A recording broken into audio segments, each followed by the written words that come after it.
వేటగాని ఉరిలో నుండి ఆయన నిన్ను విడిపించును. కీర్తనలు 91 అధ్యాయము 3వ వచనం. మానవుని పతనము చేయనవి 3: స్త్రీ, సిరి, అహం. స్త్రీ వలలో అనగా దెలీలా వలలో చిక్కిన సంసోను పతనమైపోయాడు. సిరి అనే ఉరిలో చిక్కిన ధనవంతుడు పాతాళంలో యాతన పడుతున్నాడు.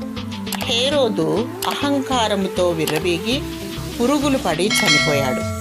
దురాశ పాపమును కనును, పాపము పరిపక్వమగును. పాపము వలన వచ్చు జీతము మరణము.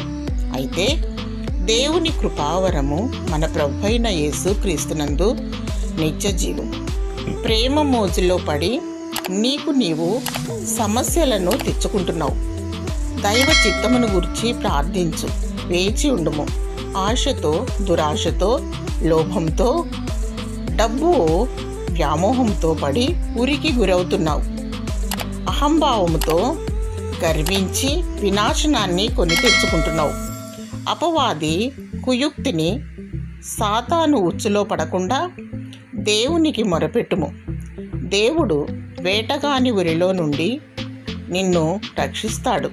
నాశనకరమైన తెగులు రాకుండా నిన్ను కాపాడుతాడు. దేవుడు నిన్ను భద్రపరిచి కాపాడునుగాక. ఆమేన్.